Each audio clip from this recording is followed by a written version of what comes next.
तैयार हो जाओ, तुम मेरे साथ जा रही हो। लेकिन आप तो ऑफिस जा रहे हैं। जो कह रहा हूँ करो, सवाल मत करो। अहमद, कहा ना तुम मेरे साथ जा रही हो, तो जाओ तैयार हो क्या।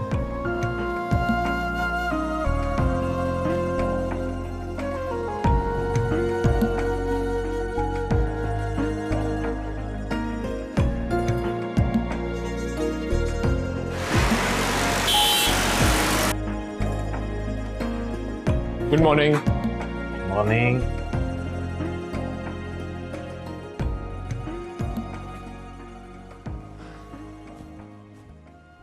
ऑल राइट जमाली साहब, डायरेक्टर्स की तरफ से अगर किसी ने कोई ऑब्जेक्शन रेज किया हो मेरे डिसीजन पे तो बताएं। मैम, इस हवाले से मैंने आपको एक ईमेल सेंड की थी, शायद आपने चेक नहीं की। देख लेती हूँ।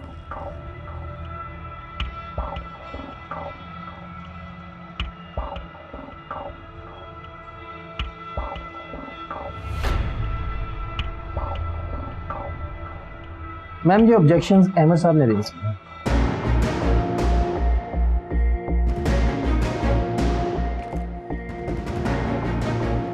वेल, मैं एक पॉइंट क्लियर कर दूं, इस कंपनी का सेकंड लार्जेस्ट शेयर होल्डर की हैसियत से मैं इंडिपेंडेंटली किसी को डायरेक्टर अपॉइंट कर सकती हूँ। मुझे आपका फैसला मंजूर है, लेकिन आप शायद भूल रही हैं, मैं कंपनी की लार्जेस्ट परसेंटेज ऑफ शेयर्स को होल्ड करता हूँ और ये मेरा ऑथेंटिक राइट है कि मैं अपनी मर्जी का डायरेक्टर अपॉइंट कर सकता हूँ। सो मैं आप सबके सामने एक नाम पेश करने जा रहा हूँ, बल्कि मैं उन्हें बुला ही लेता। जमाली साहब, please बुलाइएगा। Nice.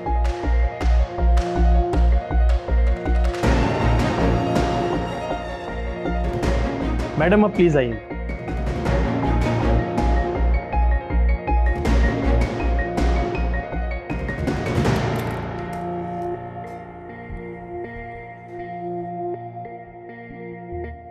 Hi Tabir, please have a seat.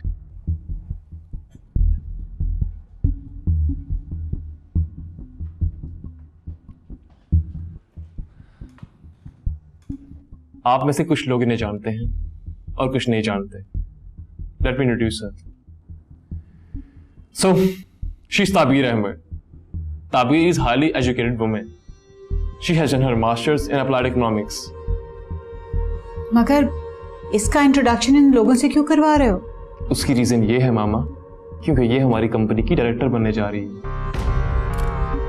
What? How is it possible? आपको पता है ये लिमिटेड कंपनी है, बल्कि ये ग्रुप ऑफ कंपनीज है, तो इस कंपनी में कोई भी डायरेक्टर ऐसे कैसे आ सकता है? तो सुन ले, मैं अपने 50% ऑफ शेयर्स ताबीर के हक में विड्रॉ कर रहा हूं। इतना बड़ा फैसला तुमने हमसे पूछे बगैर कैसे कर लिया? मामा, आपने भी मुझसे पूछे बिना ज़ारा फहद को डायरेक्टर अपॉइंट किया। वो और बात थी। बात तो एक है, both are the same cases.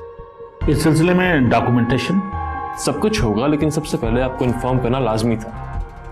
इससे तो बिजनेस की ABC का भी नहीं पता। मॉम, ज़ारा का भी उतना ही एक्सपीरियंस है जितना ताबीर का। ये कहीं डोमेस्टिक पॉलिटिक्स तो एंटर नहीं हो रही हमारे बिजनेस में? नहीं, ऐसी कोई बात नहीं है। ताबीर इज माई वाइफ और मैं चाहता हूं कि वो इस बिजनेस में इक्वली पार्टिसिपेट करे। ठीक है, हमें क्या एतराज हो सकता है? ये तो लीगल स्टाफ बेहतर बता सकता है।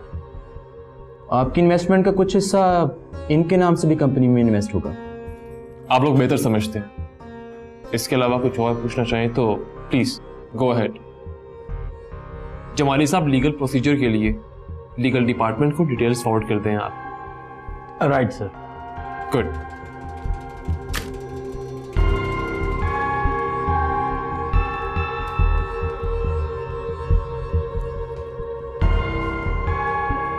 आओ ज़ारा, लेट्स गो।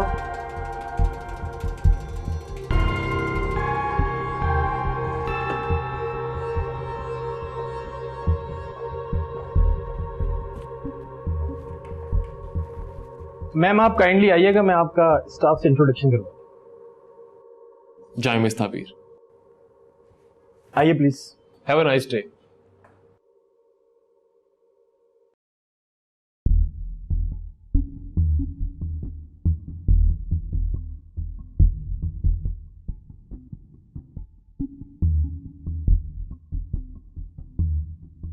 मॉम ये क्या किया है अमर ने? मैं तो खुद बहुत हैरान हूँ ज़ारा, अजीब ही हरकत की है इस लड़के ने। Mom I think we are underestimating her. ये लड़की हमारी एक्सपेक्टेशन से कहीं ज्यादा चालाक है। इस सब के पीछे ना ताबीर का ही हाथ है, आई एम डैम श्योर। हो सकता है ये अहमर का ही फैसला हो ही नहीं सकता ऐसा। ताबीर ही तो ये सब कुछ करवा रही है उससे। तुम फिक्र मत करो, मैं उसके आगे ऐसी दीवार खड़ी करूंगी तो आगे जाने का सोच भी नहीं सकेगी। You have to do something mom. उसको रोकना पड़ेगा आपको। वो लड़की तो घर से निकल के ऑफिस में घुस गई, अब आगे पता नहीं क्या क्या करने वाली है। तुम फिक्र मत करो।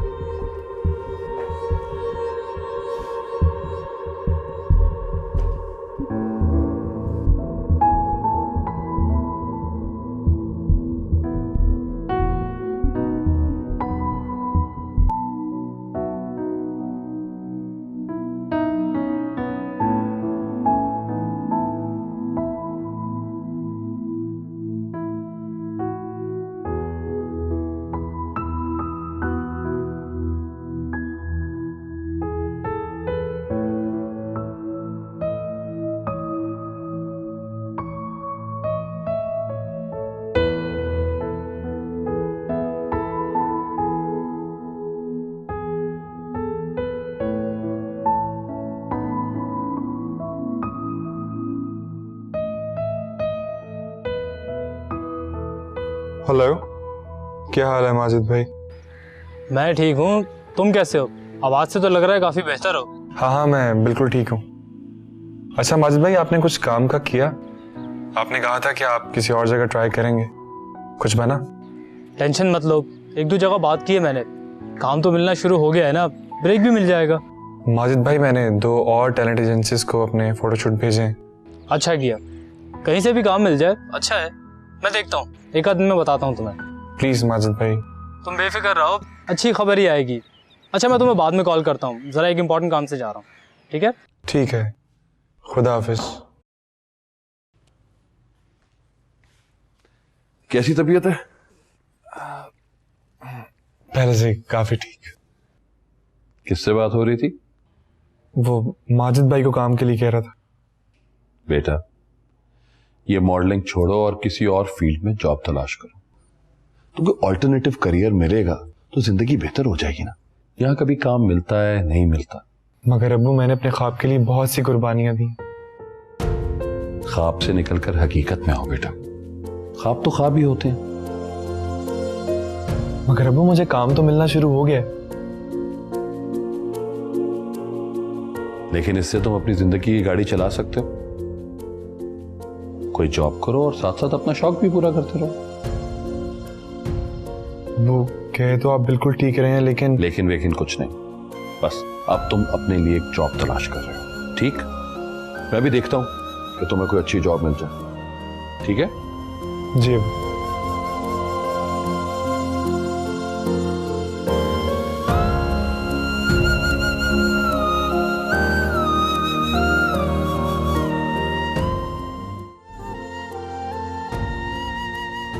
क्या हो, क्या सोच रही हो? फ्रैंकली स्पीकिंग, मुझे ये नई सूरत हाल कुछ ठीक नहीं लग रही। क्या मतलब? समझा नहीं मैं। मतलब ये कि आंटी इन सारे फैसलों का जिम्मेदार सिर्फ मुझे ठहराएंगी। नहीं, ऐसा कुछ नहीं होगा। और मैं कोई बच्चा नहीं हूँ, अपने सारे फैसले खुद कर सकता हूँ मैं। आज से पहले भी सारा बिजनेस मैं ही संभालता आ रहा हूँ। अम्मी और फहद को तो कारोबार के बारे में कुछ नहीं पता, और फहद तो सिर्फ पैसे मांगने ऑफिस आता था। मगर अब की बात और है। तो मैंने कुछ गलत किया क्या? नहीं अमर, आप बेहतर समझते हैं, लेकिन मुझे बिजनेस हैंडल करने का कोई एक्सपीरियंस नहीं है। मैं ये सब कैसे मैनेज करूंगी? तुम फिक्र मत करो, मैं तुम्हारे साथ हूं ना। इस बात का तो यकीन है मुझे। थैंक्स।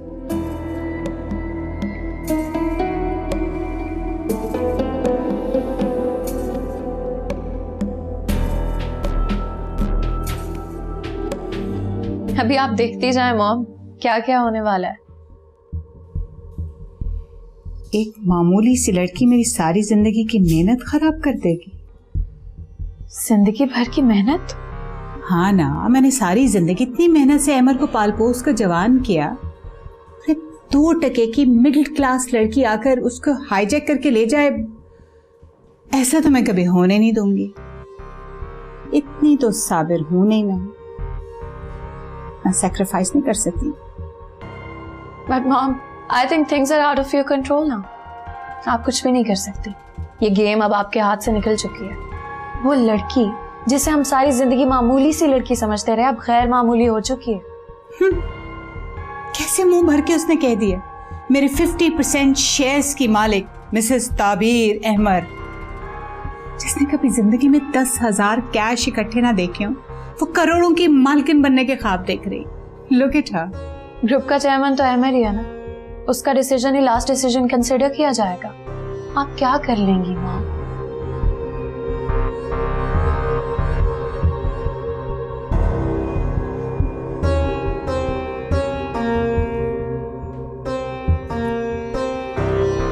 अभी बहुत कुछ है मेरे हाथ में, वो सब कुछ जिसका अहमद को वहमो गुमान भी नहीं है। मैंने पाला है अहमद को, मैं अच्छी तरह से जानती हूँ इसको हैंडल कैसे करना है। मॉम, आपको नहीं लगता कि ये दोनों मियाँ बीवी काफी तेज जा रहे हैं? डजंट मैटर, हमसे नहीं जीत सकते हैं।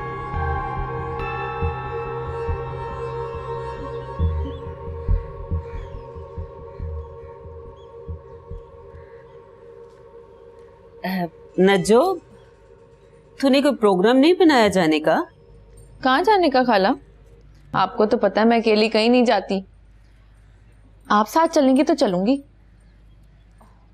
ओहो, वो रिटर्निंग, मेरा मतलब है गांव वापस नहीं जाना तूने?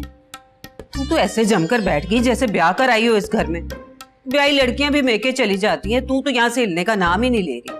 हाय हाय खाला, आपको तो पता है मैं इम्तिहान देने आई हूँ। अभी तो 1.5 महीना पड़ा है मैं इम्तिहान में, से पहले कैसे चली जाऊं? 1.5 महीना और रहेगी यहाँ? कम है क्या? कोई बात नहीं खाला, थोड़े दिन और रह लूंगी। वैसे भी आपका प्यार और मोहब्बत देख के ना मुझे बड़ा अच्छा लगा। सच बताऊं खाला, मेरा तो यहाँ से वापस जाने का दिल ही नहीं कर रहा। वहां पे वैसे मेरा है ही कौन? जवान जहान लड़कियां ना यूं रिश्तेदारों के घर नहीं रहती। तेरे वहां मुरब्बे हैं, डंगर हैं, और पता नहीं वो क्या क्या है। तेरे पीछे पता नहीं क्या क्या हो रहा होगा वहां पर। क्या हो रहा होगा खाला? डंगर हैं, वो तो डंगर के डंगर ही रहेंगे ना। मुरब्बे वहीं पर हैं, कोई उठा के तो नहीं लेके जा सकता। ठेके पे दिए हुए हैं, पैसे आ रहे हैं। तो 1.5 महीना तो भी पड़ा है ना, तो हुआ वहां से। ठीक है, तो फिर मैं एक शर्त पे जाऊंगी। जाने की शर्तें भी तय करेगी? बड़ी यार है तू। आप भी चले मेरे साथ। लो कर लो बात। मैं घर बार छोड़कर, बच्चों को छोड़कर तेरे साथ चली जाऊं। तेरी तरह छड़ी चाट नहीं हूं मैं, जिथे देखी तवा परात उथे गुजरी सारी रात। हाय, मैं कहाँ जाती हूँ खाला? इतने अरसे बाद तो आपके घर आई हूँ। आपको तो पता है आपकी और हमारी कितनी नजदीकी रिश्तेदारी है। रिश्तेदारी को भी छोड़ें खाला, आपका इखलाक ही इतना अच्छा है, इतना प्यार करती हैं आप मुझे। और फिर अजान और मोमिना, मुझे तो ऐसा ही लगता है जैसे ये मेरा अपना ही घर है। और तेरे होते हुए यूं लगता है कि जैसे हम किसी और के घर पर रह रहे हैं। खाला, ये सारी ना आपकी प्यार की बातें हैं। आप अंदर से ना मुझे बहुत प्यार करती हैं, मुझे पता है ये बात। तू अंदर भर की बात छोड़, मैं तो कहती हूँ मैट्रिक भी क्या करना है तूने? कोई अपने जैसा लड़का देख, 2-4 किले जमीन हो जिसकी, घर बसा, शादी कर। कब तक फिरेगी यूं छड़ी छाण? उम्र गुजरती जा रही है तेरी। किससे कर लूं शादी खाला? कोई रिश्ता आएगा तो करूंगी ना शादी।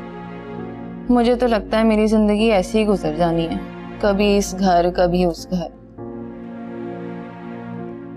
हाय नजो, ऐसी दुख की बातें क्यों कर रही है? अच्छा ठीक है भाई, जितना रहना ना तूने रह ले तू यहाँ।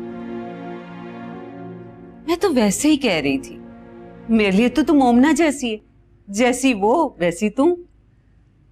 वो क्या कहते हैं वो, सेम पोजेशन। हाय खाला, इस दफा आपकी अंग्रेजी ने ना मेरी बड़ी हेल्प की है। मुझे पक्का यकीन है इस दफा मेरी अंग्रेजी में कंपार्ट नहीं आनी। मेरी प्यारी खाला, थैंक यू। अच्छा, ये अच्छा नहीं हुआ। ताबीर भी इन्वॉल्व हो गया बिजनेस में। अहमद ने ये अच्छा नहीं किया। अल्लाह जाने मॉम अब मजीद क्या क्या होगा। खैर, सारा कहाँ पे है? अपने दोस्तों की तरफ गई है। तबीयत ठीक थी उसकी? ठीक थी, बस मैंने सोचा जरा बाहर जाएगी अपने दोस्तों के साथ तो ज़हन भी तब्दील हो जाएगा, लेकिन उसके आने तक फिर भी मैं टेंशन में रहूंगी। जाहिर है आपका टेंशन लेना भी बजा है, लेकिन अम्मी अब सर्कमस्टांसेस को भी तो साथ साथ टैकल करना है ना हमें। वैसे आप मेरी बात मान लें, फौरन से पहले उसकी शादी करते हैं। शादी के बाद वो अहमद को होपफुली भूल जाएगी, मुझे पूरा यकीन है। लेकिन मुझे डर है कि शादी की बात सुनकर वो कहीं दोबारा ना भड़क उठे, और अहमद को भूलेगी तो शादी की बात सुनेंगी ना। तो फिर हम एक काम करते हैं, उसका रिजल्ट आते ही उसको अब्रॉड भिजवा देते हैं फर्दर स्टडीज के लिए। जब उसका एनवायरनमेंट बदलेगा तो वो डेफिनेटली भूल जाएगी अहमद को। अल्लाह करे ऐसे ही हो। क्या बात है ज़ारा, सर में दर्द हो रहा है? जी अम्मी, बस पता नहीं क्यों आजकल सर में दर्द सा रहता है। मेडिसिन मंगवा दूं? नहीं, खुद ही ठीक हो जाएगा, आप परेशान मत हो। और हाँ जमाली साहब, ताबीर के लिए नई गाड़ी भी अरेंज कर दें। ठीक है, अल्लाह हाफिज। सो बेगम साहिबा, कौन सी गाड़ी चाहिए आपको? मैं क्या करूंगी गाड़ी का, मुझे तो चलानी भी नहीं आती। इसमें कौन सी मुश्किल बात है, सीख जाओगी। तब तक ड्राइवर भी हो तुम्हारे साथ। चलें, जैसे आपकी मर्जी। कोई हेल्प चाहिए? वही देख रही थी।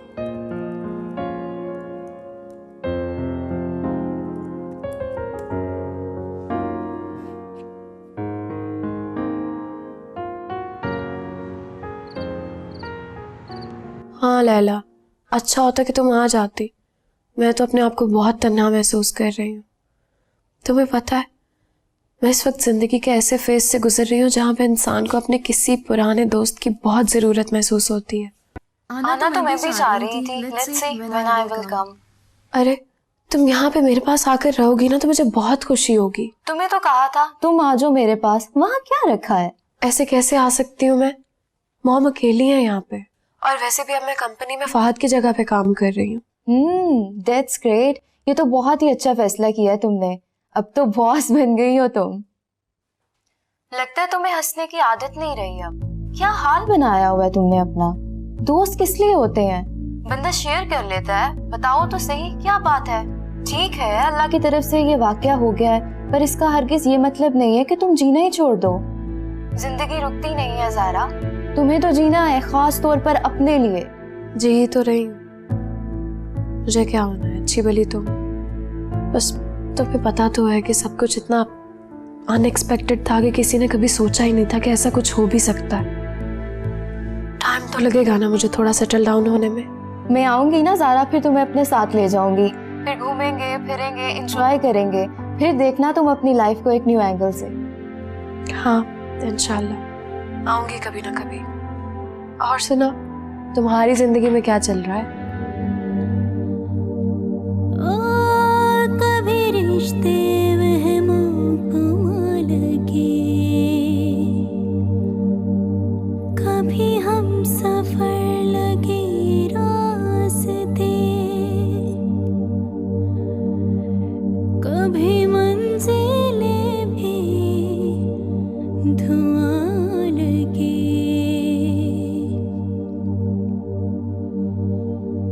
मिट जाए अंधेरे,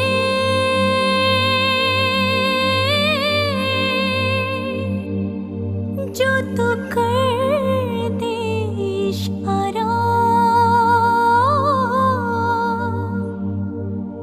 दे तुझको सदाएं,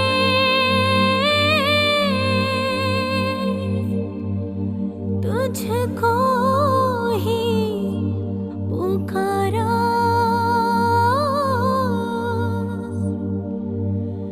दे दे तू किनारा रब्बा वे, रब्बा वे। अनवर चाचा, अनवर चाचा,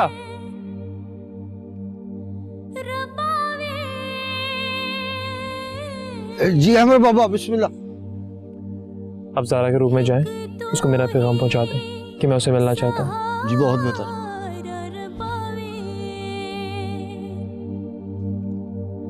रब्बा वे, रब्बा वे,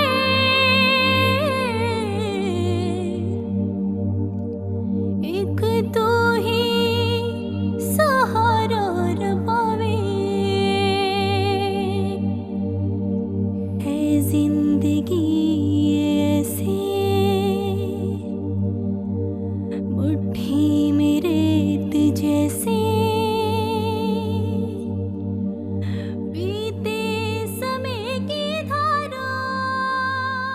ख्वाब से निकलकर हकीकत में आओ बेटा। ख्वाब तो ख्वाब ही होते हैं बेटा। ये मॉडलिंग छोड़ो और किसी और फील्ड में जॉब तलाश करो।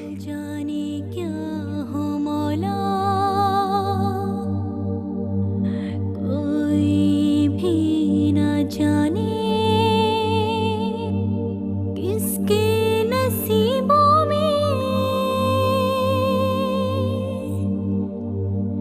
है प्यार खजाने, मिट जाए अंधेरे,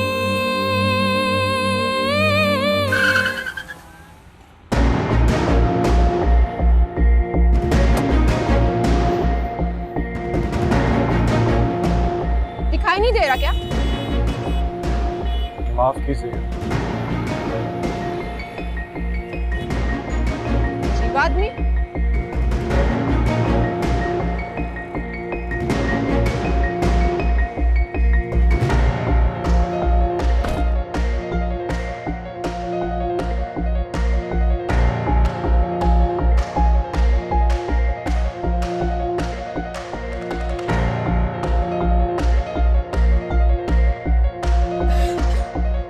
अबीर, जी अम्मी।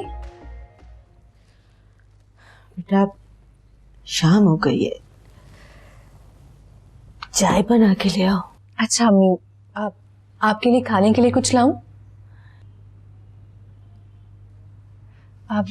आपकी तबीयत तो ठीक है ना अम्मी? तबीयत ठीक ही है, बस जितनी सांसें लिखी हैं उतनी तो गुजारनी ही है। अम्मी ऐसी बातें ना करें, सब ठीक हो जाएगा। आप मेडिसिन खा रही हैं ना? ठीक हो जाऊंगी, ठीक ही तो हूं, बस ताबीर बहुत याद आ रही है, उससे मिलने का जी कर रहा है। तो हम फोन कर लेते हैं आप ही को। अरे नहीं बेटा, ये फोन पर बात करने का मुझे मजा नहीं आता, बस हाल अहवाल पूछ लो। जो बात आमने सामने बात करने की है वो फोन पर कहाँ। तो अम्मी ठीक है ना, हम आप ही से जाके मिल आते हैं।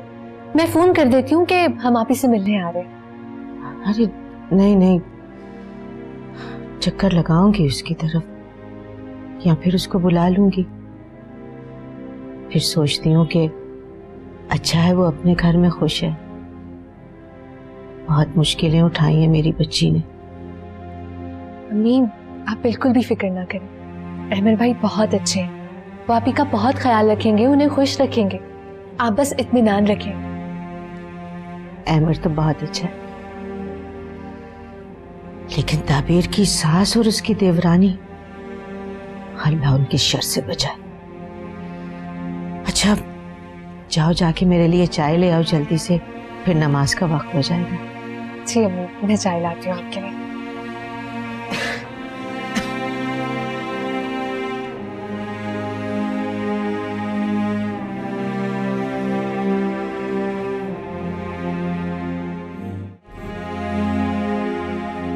हाँ सारा। मॉम, वो आपके अहमर साहब मिलना चाह रहे थे मुझसे। क्यों? पता नहीं, बस मुझे तो अनवर चाचा ने आके मैसेज दिया है।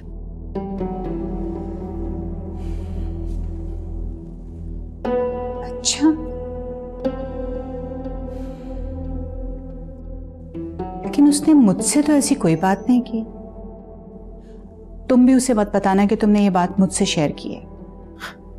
मैं उससे मिलूंगी तो उसको कुछ बताऊंगी ना।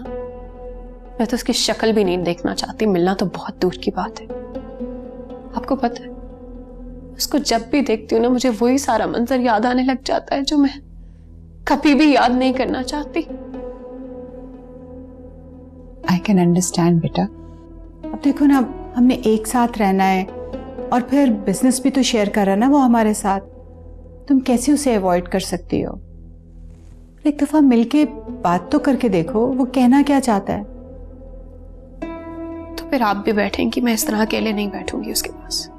नहीं, देखो मुझे अगर वो बिठाना चाहता तो मुझसे बात करता। तो तुमसे अलग से बात करना चाह रहा है तो बात करके देख लो, इसमें हर्जी क्या है? Okay, I will think about that. फिर उससे मिलके बताऊंगी कि वो क्या कह रहा है। देखो बात क्या करनी होगी, उसने तुमसे सॉरी कहना होगा ना। सॉरी? रियली? मॉम, वो जितना मर्जी सॉरी कर ले, वो वक्त तो वापस लौट कर नहीं आ सकता है ना। ना ही मेरा फहद वापस आ सकता है। मैं चाहकर भी कुछ नहीं बदल सकती।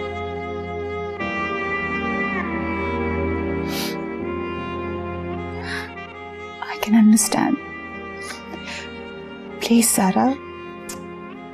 बेटा, relax. बस मेरी जान, प्लीज। बस कर दे भाई, मुझे तो लगता है तो इस लड़की के साथ सीरियस हो गया है। सीरियस? सीरियस तो मैं हर लड़की के साथ हो जाता हूँ। और तुझे पता है ये काम ही बड़ा सीरियस है। बहुत कमीने हो यार तुम, बहुत कमीने हो। तू दोस्त है, कह सकता है। पता है क्या, इस लड़की ने बहुत टाइम लिया और ये लड़की बहुत शरीफ घर की लड़की है। और जो शरीफ घर की लड़कियां होती हैं ना, ये बड़ा मसला करती हैं यार। बात बात पे सवाब गुनाह, और फिर शादी से कम तो बात नहीं करती। अभी तक तो मकसद पूरा नहीं हुआ तो खींच रहा हूं। अगर मायूसी हुई ना तो लात मार दूंगा। बेटे ये भी बस शादी करेगी, शादी के बगैर हत्थे नहीं चढ़ेगी तेरे। तो क्या होता है, छोटी मोटी शादी की जा सकती है एक मकसद के लिए। हाँ ये भी ठीक है, कर लो कोई ऐसा सीन कि उसे भी लगे कि शादी हो रही है। हाँ यार करता हूँ कुछ, लेकिन इस बार ना कुछ नया प्लान करता हूँ। जो भी करना है भाई जल्दी करो, इसको इतना लंबा नहीं खींचो, वरना इस तरह की लड़कियां चिपक जाए ना तो कब्र में पहुंचा के दम लेती हैं। अरे नहीं, तू देखता जा, लगता है तू मुझे जानता नहीं है। जानता हूँ, इसीलिए तो हैरान हूँ कि इतना लंबा क्यों ले गया इसको तू। पास केस कुछ लंबे खिंच जाते।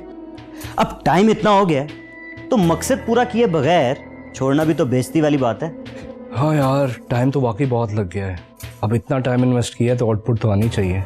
हाँ टाइम की इन्वेस्टमेंट है, पूरी करके छोड़ूंगा।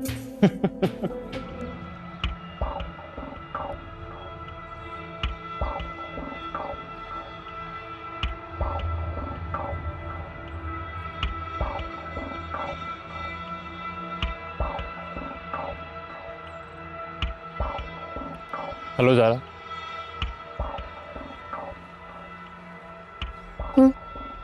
आप बैठे, तुमसे बात करनी है।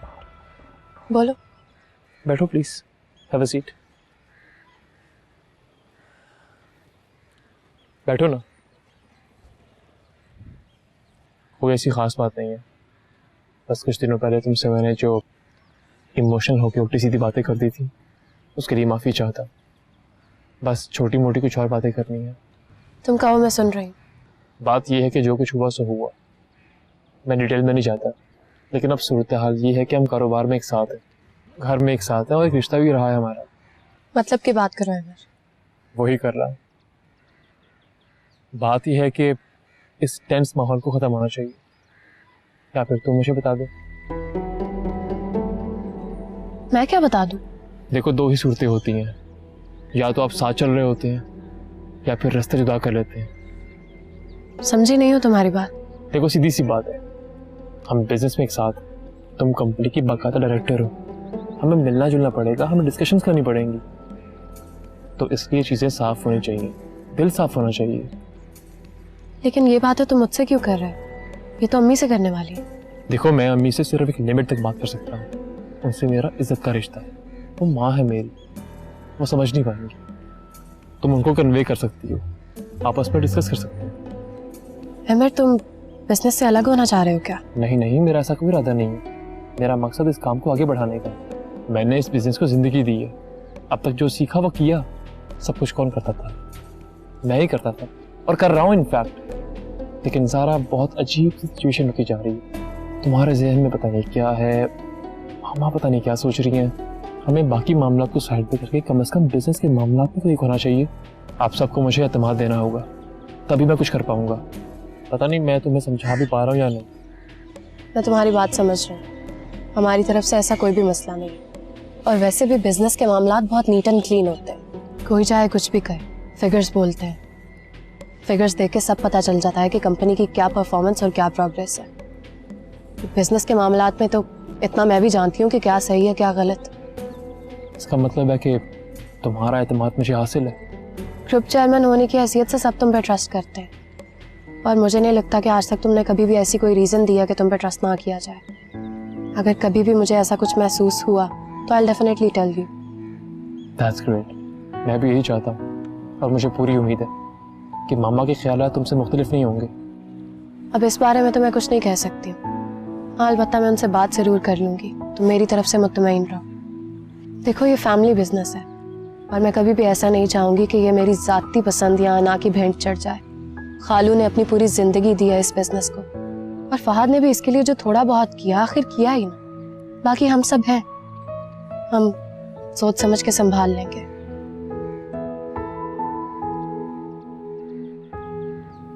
Thank you Zara, thank you very much.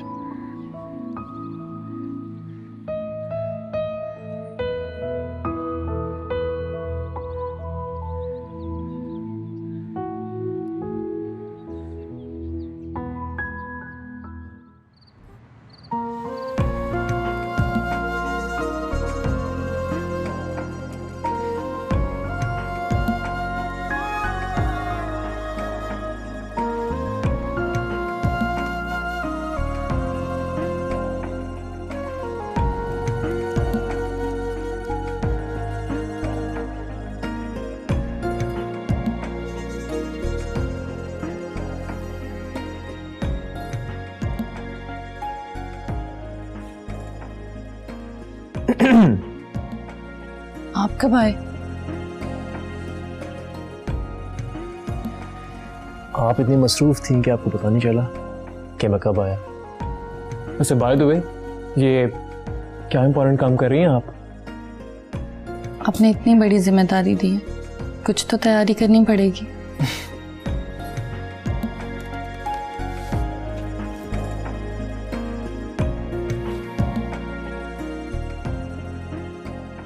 तो फिर थोड़ी सी तैयारी मुझे भी करवा दे।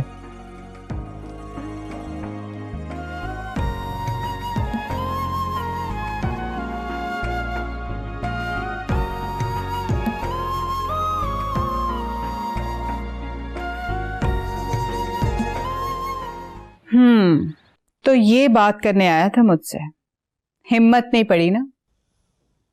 जाहिर है, हिम्मत होती भी कैसे। खैर मॉम, क्या ख्याल है आपका? वैसे तुमने बिल्कुल ठीक जवाब दिया है। देखो, ठीक है, वो अपना काम जानता है तो काम करे। तुम भी आहिस्ता आहिस्ता काम सीख जाओगी। लेकिन मॉम, वो जो ताबीर को लाके उसने हमारे सरों पे बिठा दिया, उसका क्या? अल्लाह ना करे हम क्यों किसी को अपने सरों पर बैठने दें। भाई उसने अपने शेयर में से कुछ परसेंटेज दी है उसे, तो देता रहे। देखते हैं कितने दिन ये गाड़ी चलती है। मगर आप तो कह रही थी कि आप सब्र करो, थोड़ा सा आराम से इंतजार करो। चीजों को ठीक होने में टाइम लगता है, सब कुछ एकदम से तो नहीं हो जाता ना। खैर, मुझे कोई इंटरेस्ट नहीं है, जाए जहन्नुम में मेरी तरफ से। मगर अपनी एटलीस्ट लिमिट्स तो क्रॉस ना करे ना वो। हम वैसे अल्लाह की कुदरत है, हम उसे घर से निकाल रहे थे और वो हमारे ऑफिस में आके बैठ गई है। अब तो मुझे अपनी फिक्र होने लग गई है कि कहीं वो हमें ही ना निकाल दे। इतनी जुर्रत नहीं हो सकती उसकी।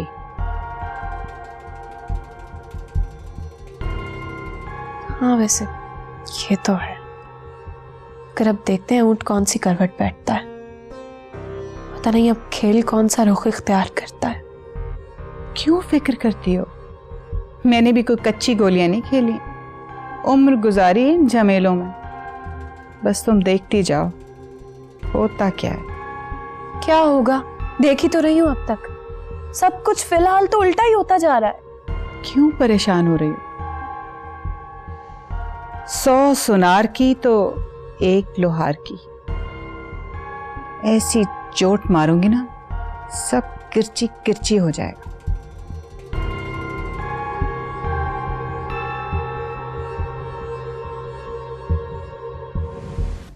कभी अजनबी